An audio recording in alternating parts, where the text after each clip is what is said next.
All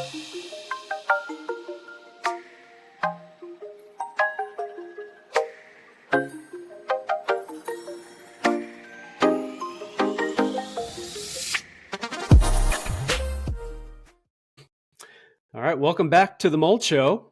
Today we have a special guest joining us. Unfortunately, Adam's not able to be with us. He's out on vacation. Good for him, but we're missing out a little bit with his presence. But today we have Micah Richeson. Micah is a chiropractor at Cypress Creek Chiropractic here in Tampa, Florida. Well, I guess it's technically Wesley Chapel, right, Micah? Okay. Yes. Yeah, but we're excited to have him. He deals with a lot of his patients that are going through mold. Now, he is a chiropractor, so limited with what he can do, but he's certainly a huge help to his patients. And, he has his own mold story that him and his wife has gone through. So it's great to have him on to listen to their story, and hopefully he can educate us a little bit about some of the things he sees. All right, Micah. Yeah, thanks again for being here. Can you share a little bit about yourself and maybe your practice? You bet. First of all, just thank you for inviting me, and just us being able to kind of talk and sit in this format, which is a little different for me, but very excited to do it. I've learned a lot going through, as we'll talk a little bit about just my own personal story from my perspective, but a little bit about me. My name is Dr. Micah Richeson. I am a chiropractic physician. I have been in practice since 2000, basically, since the year 2000. So almost 24 years, basically, now. Wow. It's hard to believe I've been there that long. Third generation chiropractor. Both my grandfather and my dad are both chiropractors, and then come from a long, or I have a lot of chiropractors in my family. Actually, both my brothers are chiropractors. My first 8 years were with my dad and my brothers in Gainesville, Florida, and then we've been down in Tampa since 2016 or 18. No, I'm sorry, 2008. Sorry, I'm jumping ahead in my story. I was going to say, I thought you. Yes, the mold story begins in 2018. Right. But yeah, since 2008, I have been in Tampa, Florida, specifically in the Wesley Chapel area. Yeah, so we've been friends a few years now. We go to church together, and I didn't realize that there's a family history there with chiropractors. I didn't realize it went that far back for your third generation. And your brothers, you said? Yes, both my brothers. Yeah. It's, as I tell people, it's kind of just in my blood. Well, we'll get to some of the ways maybe chiropractic care can help people. But, first I'd like to learn a little bit about your story. Well, actually, I know a lot about it, but I'd love for you to talk a little bit about it so, people listening maybe can relate and take a few things from it. You bet. And this is, it's personal, and it's hard to talk about in some ways, Yeah. just when you see it affect your soulmate or the person you love the most, which is my spouse, and a little bit of a timeline. And obviously it just sticks more in the details, I should say, stick more in her life. And I may leave out some, but I want to at least get part of the story out. But in 2018, we moved into a home, and June 4th, a beautiful my wife, home, mind you. yes, That home is beautiful. It was. Thank you. And June 4th of 2018, my wife had her first symptoms of presenting with like a pneumonia-like symptom. It affected her breathing, and we didn't know what was going on. And I just remember that no one else in the family was presenting with symptoms at that time, and we kept trying to associate it with different things, and we're really unsure of what was happening. But we saw a progression from 2018 where it started as breathing issues. I remember having hives, like allergy-like type symptoms, but it just kept progressing and progressing and progressing. And then unfortunately, by 2020, my wife had become bedridden and very, very, very sick, and a woman who very athletic, vibrant, just living life. Both of our kids, we have two kids. One was about to start college or was starting college, and one was in high school, and just not able to just live and function. And part of that story was we didn't really know what was going on. So this has really led me to understand not even a lot about mold, but just a little bit, has just progressed and led us to researching more. And she has just, fortunately, bouncing back. We're not all the way there, but she is bouncing back. And I guess I can't really go too much in the story without really personally thanking you, because we didn't know what was going on. And uh, there were some different circumstances, but one of the practitioners that my wife was seeking help with said to her that I think something's wrong with where you're living. And that's a scary question because you don't know what that could possibly mean. Yeah, a lot of people say, what do you mean by that?" Exactly. And we actually had someone come in and test for mold. And hey, they said everything was just fine. And that's where her symptoms continued to progress and progress. And she kept just getting sicker and sicker and sicker to the point where she was bedridden. Mm-hmm. And then our paths crossed. And thank goodness our paths crossed, because you can talk to this obviously with much more expertise, but the type of testing that we had done, which I think was kind of an air quality test versus some of the testing that you did, was quite different. And the answers and the problems became much more aware of what was happening, of what we needed to do, which was she's very sick and things are not good, and we have got to figure out what we need to do. And then your company tested in many different ways and found that we had a big problem. And you can talk a little bit more about what our problem was, because it's a little overwhelming to me to even think about of what was going on in our house. But we had multiple types of mold. I think one that I hear my wife talk about, Mitzi, a lot. My wife is Mitzi, by the way. That was aspergillus, which I think affects the lungs. And that's been a really big, big issue. And we continue to fight the issue. She's actually been diagnosed with COPD since this incident with the mold.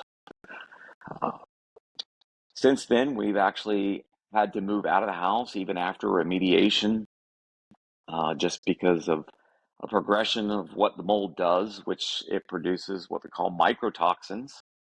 And the microtoxins has affected her greatly and basically made her body toxic. Mm-hmm. And her immune system just could not handle it. And we moved into a new home, a clean environment, which thank goodness for you. You checked it for us and it was safer to move in. And getting around the environment, she was able to begin to heal. And we are still in the process of healing even to this day. But she's out of the bed, still has a lot of bad days at times, but has a lot of good days too. So we're very thankful for that. So that's just a little snapshot, and we can talk a little bit more if you want me to kind of dive in a little bit more on some of the details on some of that as well. No need to be overly specific with the Yeah. details. I know there's a lot of trauma behind all this and talking about it, and I'm sure that's part of the reason why you all decided to move as well. Just the trauma associated with being in that house. But I remember the first time talking to Mitzi about it, and the fact that you all had a water vent. We don't have to be getting into too many details about the water vent itself, but Hmm. it seemed like other inspectors hadn't even asked about that water vent and where it occurred and where we needed to go to actually test in the wall and ceiling cavities to figure out what was going on, because from what you all were telling me, it didn't seem like it was ever properly dried out.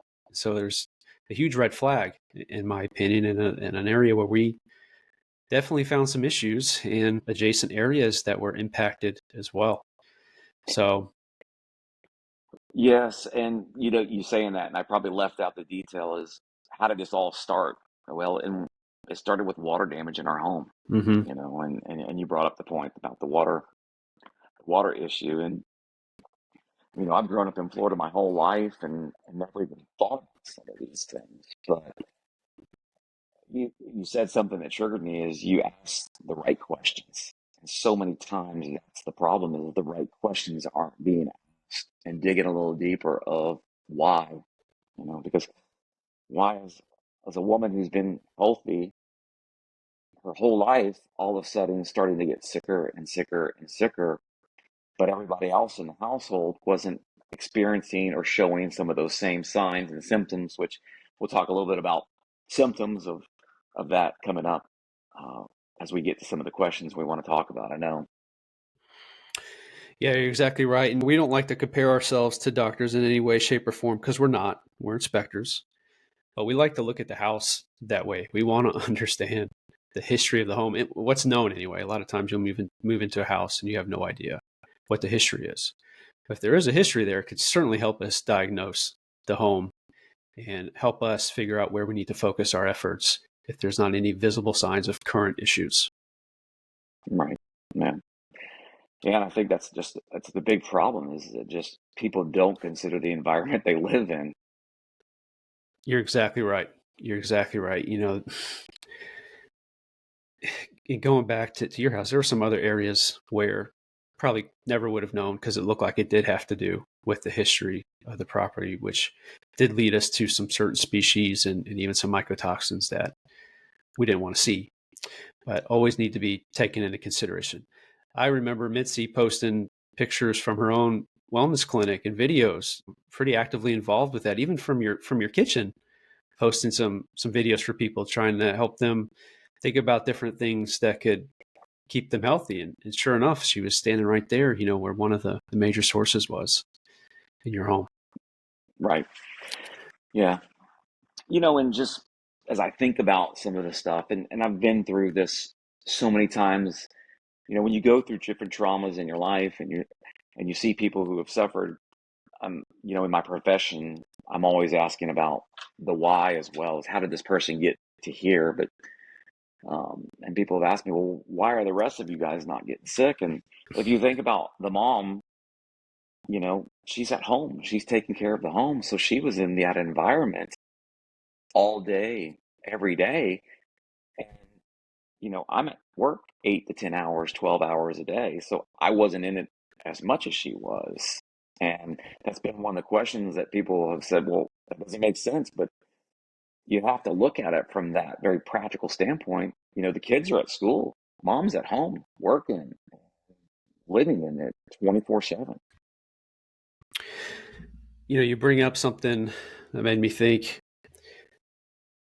A lot of the clients that we help, I would say 90% of them are women. I mean, I don't have actual numbers to look at, but overwhelming majority are women for whatever reason. I don't know if it has to do with uh, how our bodies are made up. I don't know if it has to do with the amount of time they spend in the home. I don't know what it is, but it's so sad so many times when you see the husbands not on board with the process that needs to be done to get the home to be a healthy environment. And your case certainly sticks out to me because I remember you being fully on board with doing what needed to be done to make that, to at least try to make that a healthy home. And I hate to say it, but that's a little out of the norm. And I just remember talking with you after we got the results back and how much you cared about moving forward with what we needed to do. Yeah, I mean, the whole situation was overwhelming.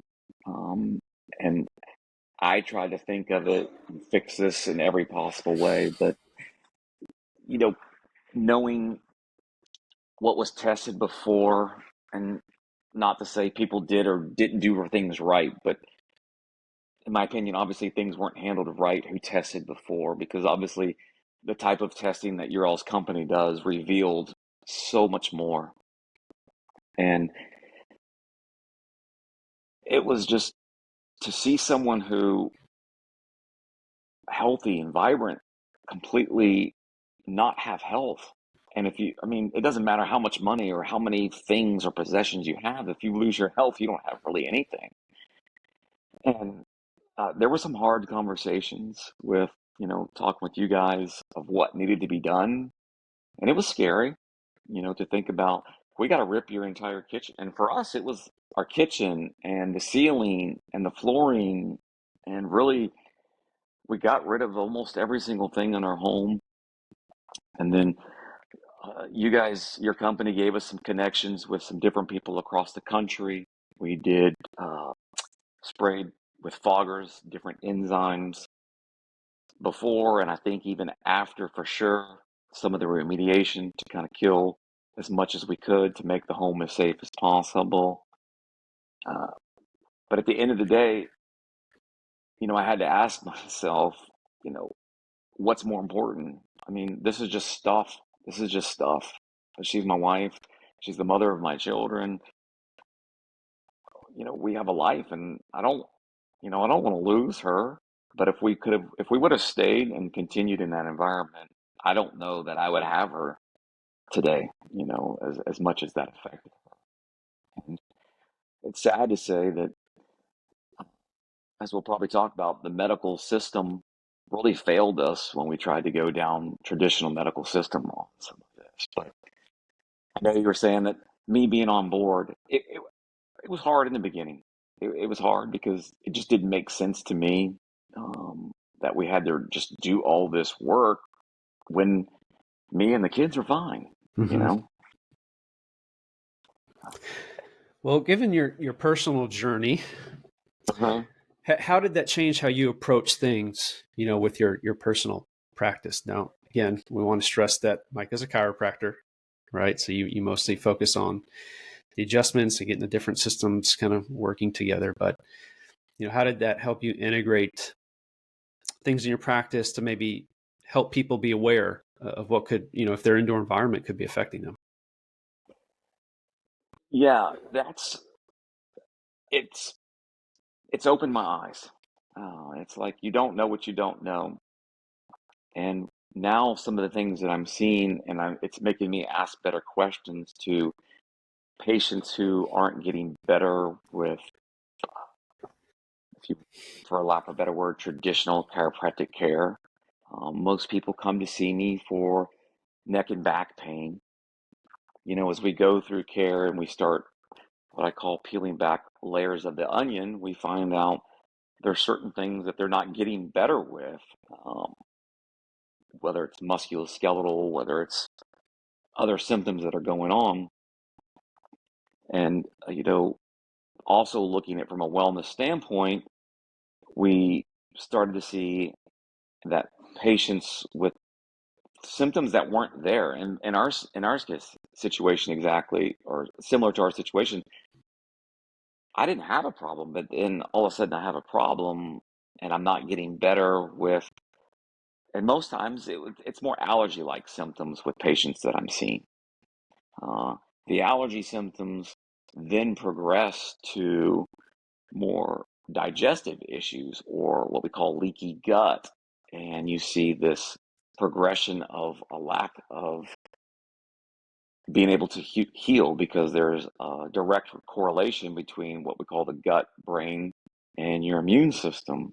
And it was just a cascade and a snowball effect of people not getting better, uh, from just general things that they thought, hey, this is always, or I've always done this, and I've done this, and I've gotten better. I've been able to take this allergy medication, or I've done this, and I've gotten better. We were seeing certain situations where people weren't getting better.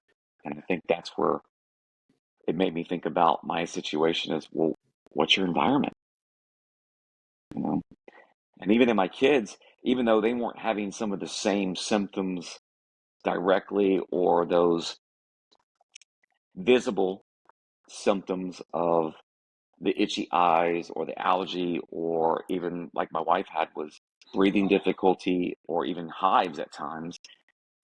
I remember my kids having a few more headaches, things like that.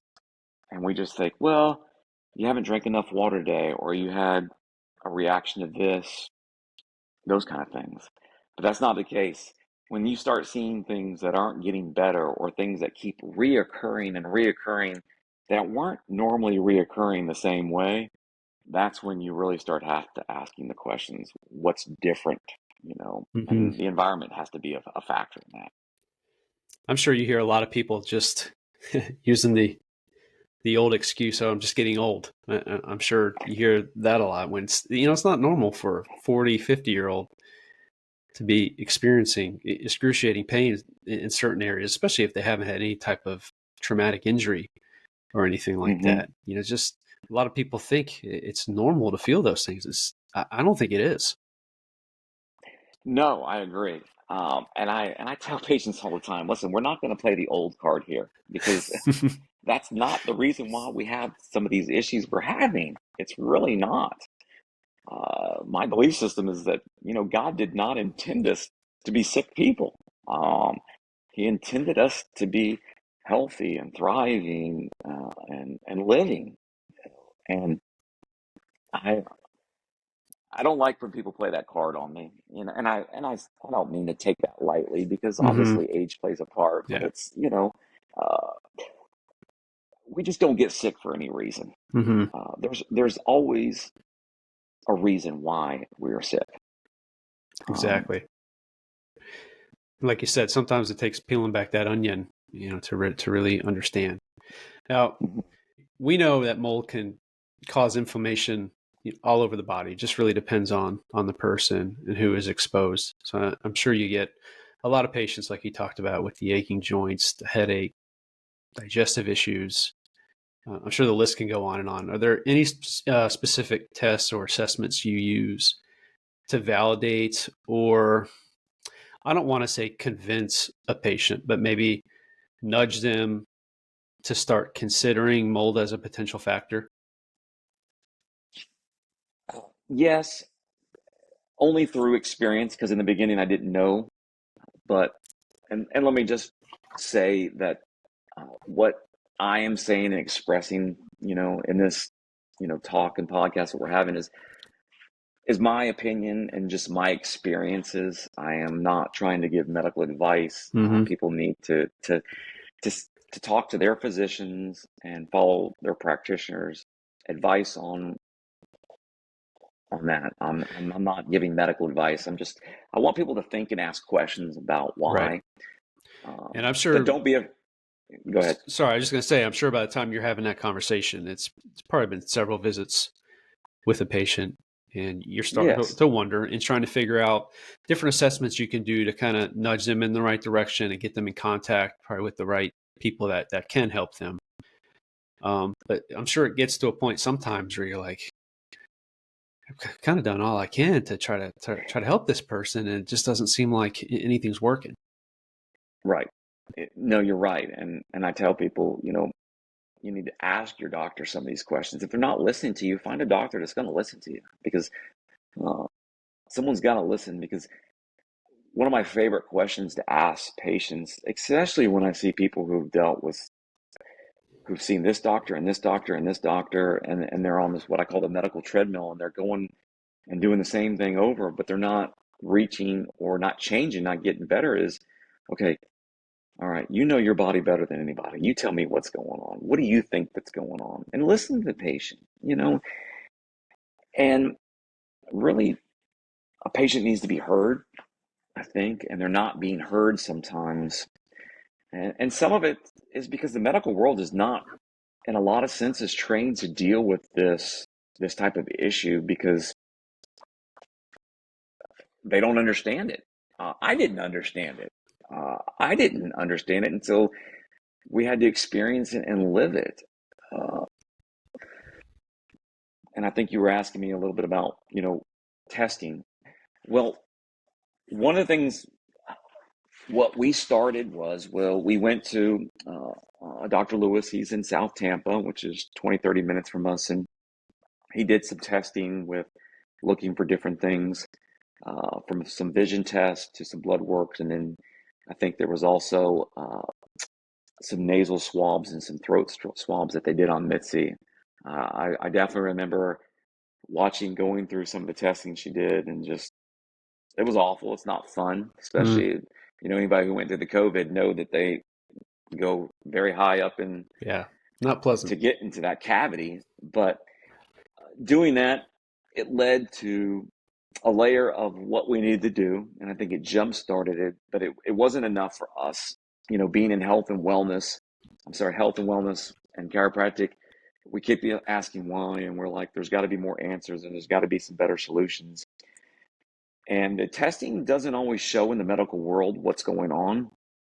And one of the paths that it took Mitzi down, which is which my wife is very passionate and she doesn't give up and she researches and she's not accepting, is it took us down a path of some homeopathic testing. I'm sorry, not homeopathic, but bioresonance testing, where we're basically using biofeedback technology to really, it's like sonar. We're sending out a signal and then we're sending it back into the body to test. And that's probably been getting us to deeper layers. I've talked about layers of getting to what's going on, and that's kind of taking us to deeper levels of getting more and more of the mold out of our body.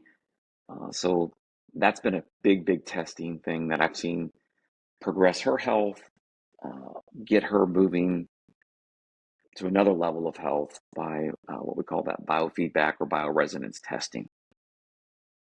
So it sounds like you all have an emphasis on the holistic health perspective when it comes to not only treating yourselves, but probably an advocate of that with your patients as well, them seeking an avenue in a holistic health space to help them. Yeah. Well, doctor also means teacher, and I ask a lot of questions to the patients, and really what I want patients to understand sometimes is, look at your body as an ecosystem, okay? And if you think about the word homeostasis means balance. And anything that takes you from out of balance is too much of something, which is a toxicity, or not enough of something, which is deficiencies. So toxicities and deficiencies we face every day. And with the mold situation, it's environmental toxicity and it's a load on the system. It's a very toxic load on the system. And I think one of the things that I'm seeing is, because the question I get, well, I live in Florida, hasn't mold been around forever? And you may have an answer to some of that when patients, well, mold's been around forever. What Yeah. do you say to patients, or not patients, but clients, when they say, well, have mold's been around forever? Why am I now having problems? Yeah, we hear that a lot, especially when maybe one of the spouses isn't 100% on board yet and possibly in denial with everything we've found in the home from a water damage standpoint. The Mm-hmm. question is, well, there's mold everywhere. Why is it a big deal? Why do we need to rip all this out if mold is everywhere? But people need to understand there's a huge difference between outdoor molds that are helping decompose everything out there and water damage specific molds that are capable of producing some pretty potent mycotoxins if the wrong people or wrong person is exposed. And another layer to that is it all has to do with exposure levels. What type of mold am I exposed to and how much is there in this Mm-hmm. home? Is there just one little source or do we have issues all over the home? So a lot of different factors there.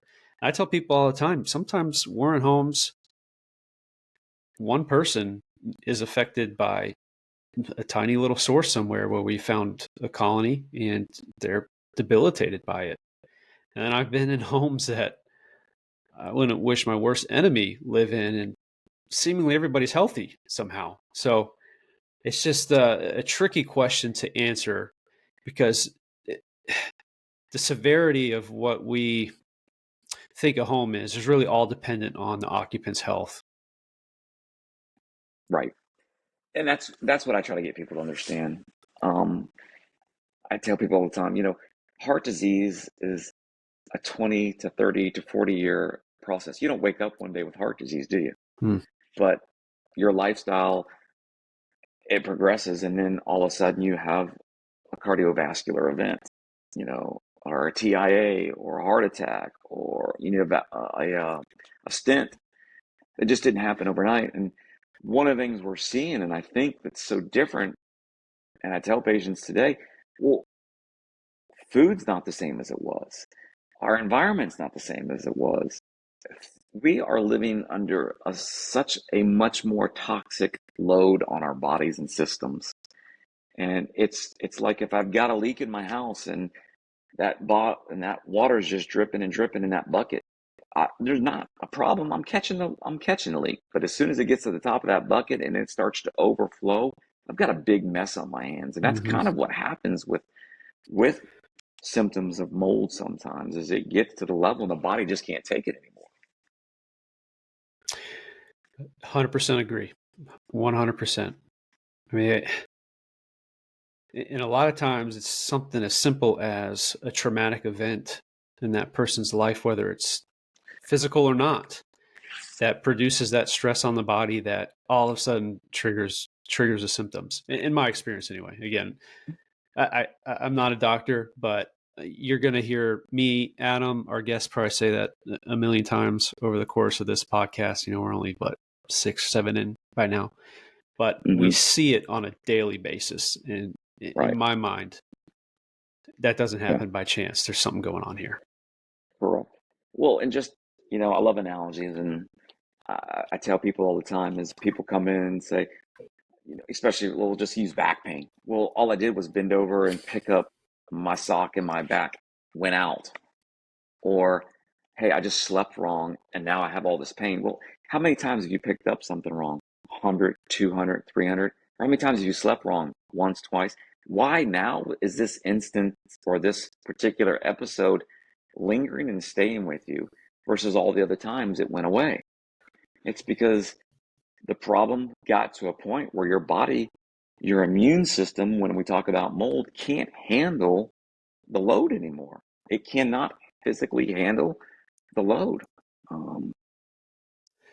So that brings me to my next question. So in your opinion, how can chiropractic care help people that are going through a mold situation? Because in my mind, when I think of chiropractic care, I kind of think of just giving everything in alignment so all of our systems can work properly and work in coordination with each other.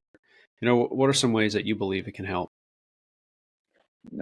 Yeah, I appreciate that question because it's not something that people think about sometimes who are coming in just for neck or back pain. And one thing I'm learning about mold is it takes a team. Chiropractic is not going to fix your mold issue. You need a team of people who are on the same page of working to getting that patient or that person back to their health. But where chiropractic comes in apart, and what I'm seeing with patients is that the brain or the central nervous system, which is the brain and spinal cord, controls basically every function in your body. Nothing can happen in the body without the brain telling it what to do. Now there's certain pathways that have just what we call a really fast synapse or a reaction like a reflex. It's just instant, but still everything revolves around the central nervous system, which is your brain and spinal cord, telling it what to do. It just so happens that your central nervous system is housed and protected in your skull and your spinal column or your spinal vertebrae. And with chiropractic, what we see is that you are self-healing and self-regulating. And what I mean by that, if you cut yourself or you break a bone, your body has the ability to heal. That's self-healing. Self-regulating is we don't have to think about regulating our body temperature. We don't have to think about, hey, when I take a bite of this food, I've got to break it down with enzymes and I got to break it down to do this. Basic digestion. It does and functions the way it does because your body has been designed to do that, which means it should regulate and heal properly. But anytime we don't see the body healing or regulating properly, it could be what we call interference in your nervous system. And with chiropractic, what we're doing is trying to restore the best communication with your brain to the rest of your body through adjusting the spine and making sure your body can communicate so it can heal and regulate properly. So it's a factor of making sure your immune system is working from a standpoint it's not being impaired by what we call your alignment issue or your structural issues. So that's where chiropractic really helps some of these patients. It can help with some of the pain issues associated with that, because there's a lot of sometimes like fibromyalgia symptoms, muscular pain with these patients who are suffered with mold as well. Yeah, I love it. I would strongly, urge people to at least have that conversation with their doctor. If they're going through something like this, if they believe that, chiropractic care could help them, maybe not necessarily, like you said, heal them, but maybe just help that immune system just a little bit more to help them with the recovery process. Now, I think you brought something up earlier with I get this pronunciation. I might butcher it. That's The okay. musculoskeletal disorders. I Yes. mean, in your opinion, is there a connection between mold exposure and some of those disorders, or can there be anyway? Well, I don't, yes. And when you look and I haven't listened to all their previous podcasts, and I don't know if you get in talking about the progression of what mold does and mycotoxins and some of those effects, or just in general, some science behind that. But when you look at what mold can do, or the byproducts of mold, if we'll just use you use that term, Mm-hmm. it attacks the body, and it attacks the body in different ways. And different, and you can Google mold, and for us, aspergillus, we'll just take that one. It attacked the lungs of my wife, and it affected lung tissue, which is a form of connective tissue. Muscular tissue as well can be uh, also attacked. I'll use that word, compromised. Really, it impairs your body to heal, is what mold does. And that's why I think people get some of the musculoskeletal problems. Uh, at times, people become more dehydrated with mold or higher mold toxicities, and dehydrated muscles are much more sensitive and much more sore, and dehydrated bodies and dehydrated muscles won't heal the same way as well. You brought up a really good point with some of these molds and their byproducts. One of my colleagues uses the example, all the time of mold being an opportunistic pathogen, and I love the way he phrases that, because it is going to figure out a way to attack the weakest link of your immune system. So a lot of times it's not necessarily the root cause of why someone is feeling the way they do, but it's attacking that weakest link of their body and just wreaking havoc, Yeah. from what I've seen.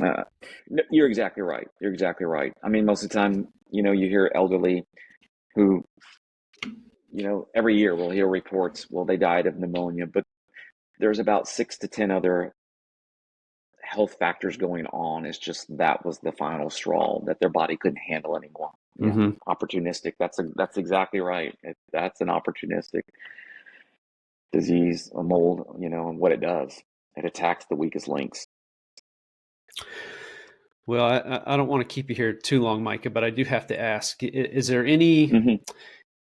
patient you have in your mind, and you don't have to share names, of a success story where you just saw tremendous turnaround with one of your patients just by them kind of figuring out what's going on in their home and treating the mold, whether it was just remediation in the home or them actually having to see somebody to help them with some sort of detox protocol and or recovery as well. Is there a patient that stands out for you?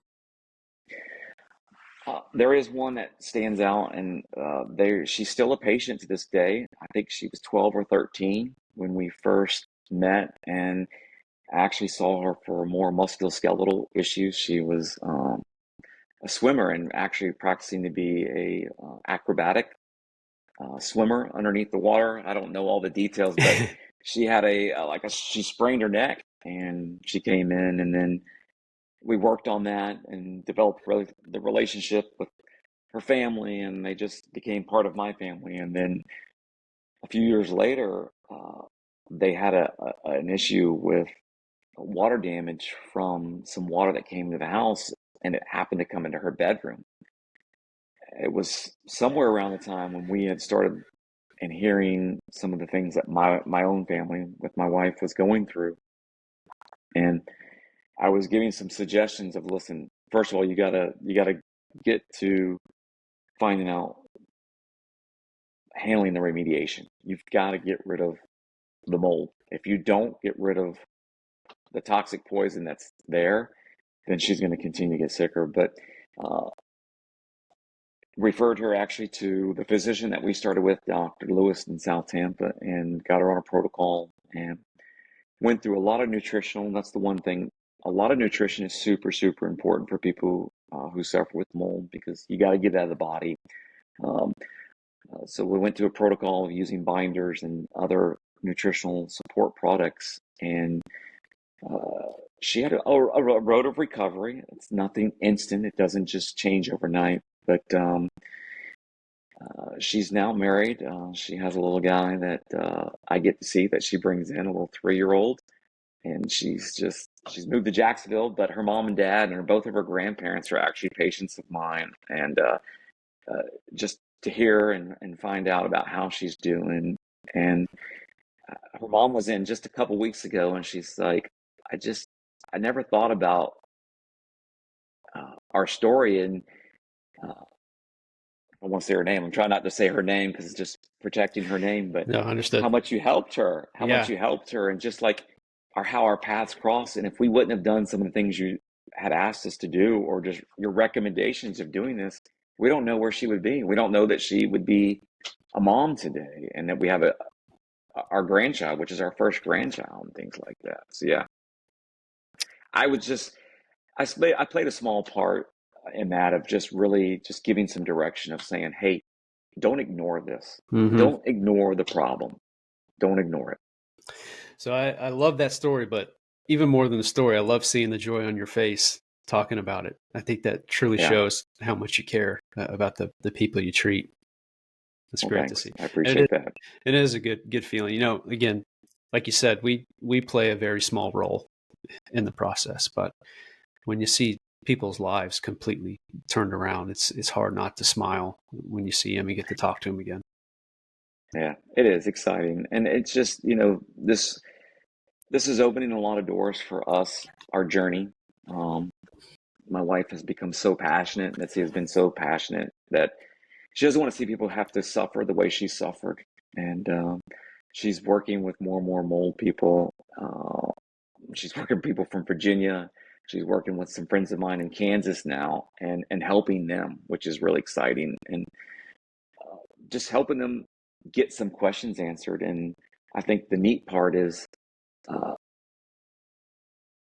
getting them to the right people in part of that health journey, because there's multiple things. Like I said, it's a team of people, and she's able to help them. And she's doing some things that have helped her, and working with them as well. So it's kind of exciting to see some of those doors open, that people don't necessarily repeat some of the same mistakes. Uh, and not necessarily mistakes, because our journey, I think God put us on a journey for a reason, and that purpose is still being revealed to us, of us helping more people, you know. I think it's great. You've taken your own personal experience, the both of you, in trying to turn Yeah. it into good. Because I know I mean, you're still going through it, but for several years, it was really tough there for you guys. So I'm glad you've turned it into that direction there. It's great. Yeah.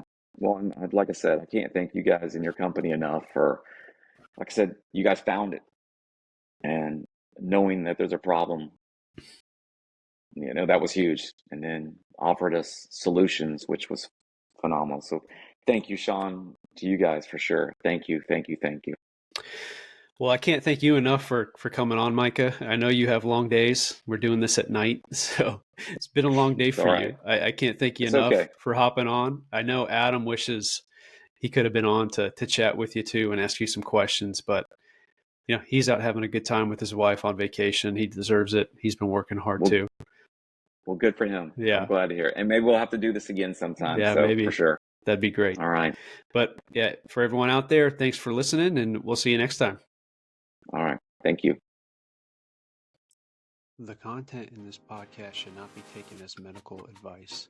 While our goal is to educate, the hosts are not medical professionals and the opinions expressed are their own. For any health concerns or questions about mold exposure and its effects, please seek the advice of a qualified healthcare provider.